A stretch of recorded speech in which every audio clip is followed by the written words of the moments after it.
और आगे बढ़ते हुए अब बात करेंगे दिल्ली की, जहां पीएम मोदी ने एक बड़ा ऐलान किया है। राजनीति में बड़े बदलाव के संकेत पीएम मोदी ने दिए हैं। राजनीति में फ्रेश ब्लड की जरूरत है। पीएम मोदी ने ये बड़ा बयान दिया। उन्होंने कहा कि 1 लाख युवाओं से राजनीति में युवाओं को लाना है। ऐसे युवा जिनके परिवार का राजनीतिक बैकग्राउंड ना हो, ऐसे युवाओं को राजनीति में लाना है।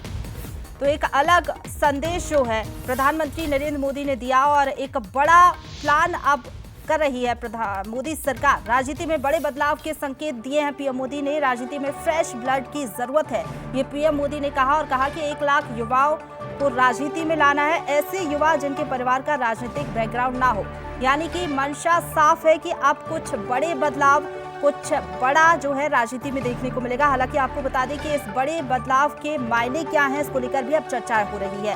राजनीति में फ्रेश ब्लड की जरूरत है। हालांकि हम देखते हैं कई पुराने चेहरे देखने को मिलते हैं। नेपोटिज्म को लेकर भी कई तरीके के सवाल खड़े होते हैं, लेकिन पीएम मोदी का ये बड़ा ऐलान कहीं ना कहीं बताता है कि इस बार राजनीति में कुछ नया और खास देखने को मिलेगा। देश को, लोक राजनीति को हमें परिवारवाद और जातिवाद से मुक्ति दिलानी होगी कि हम जल्द से जल्द देश में राजनीतिक जीवन में जनप्रतिनिधि के रूप में 1 लाख ऐसे नौजवानों को आगे लाना चाहते हैं।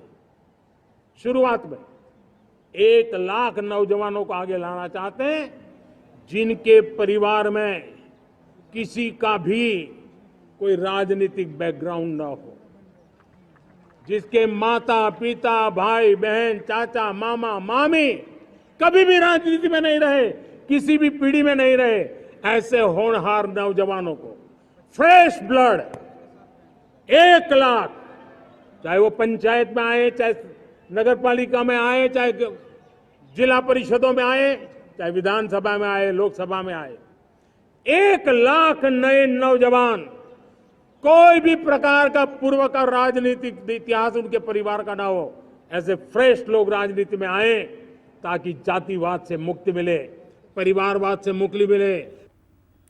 और इसी खबर पर ज्यादा बातचीत के लिए सीधा रुक करेंगे। हमारे साथ न्यूज हेड शरद द्विवेदी जी फोन लाइन पर जुड़ गए हैं। शरद जी, जिस तरीके से फ्रेश ब्लड की जरूरत है, पीएम मोदी ने ये बड़ा बयान दिया, तो क्या लगता है इस बयान के बाद राजनीति का स्वरूप बदलता हुआ नजर आएगा और कुछ नए लोग राजनीति में एंट्री लेंगे?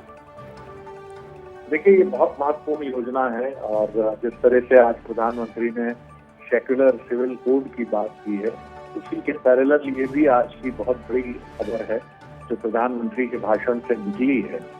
एक तरह से परिवारवाद पर उन्होंने फिर कभी चोट की है और बिना नाम लिए कांग्रेस की तरफ उनका निशाना है कि किस तरह परिवार के लोग लगातार अलग अलग पीढ़ी से आने के बाद भी सत्ता में भागीदार बनते चले जाते हैं, राजनीति में आते चले जाते हैं।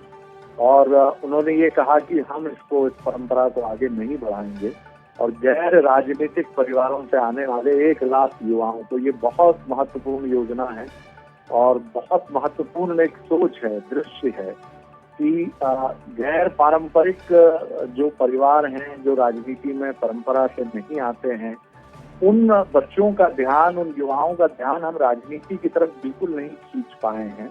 और ऐसा माना जाता है कि राजनीति न उनके बस का रोग है और न ही वो उसमें कहीं किसी तरीके से आगे बढ़ सकते हैं। और यही वजह है कि पढ़ा लिखा युवा राजनीति से पीछ करके खड़ा रहता है और उसका कोई भी रुझान, कोई भी रुचि अभिरुचि राजनीति की तरफ नहीं होती है। तो ये बड़ी महत्वपूर्ण बात प्रधानमंत्री ने कही है। आगे और स्पष्ट वो करेंगे कि कैसे और किस तरह से आगे बढ़ेंगे, लेकिन बहुत बड़ी उन्होंने घोषणा की है, बड़ा डिक्लेरेशन जी। बिल्कुल सही बात आपने कही कि एक बदली हुई राजनीति अब नजर आएगी, क्योंकि अगर ऐसे युवाओं को मौका मिलता है जो कि अभी तक राजनीति में नहीं है और कहीं ना कहीं परिवारवाद के जो आरोप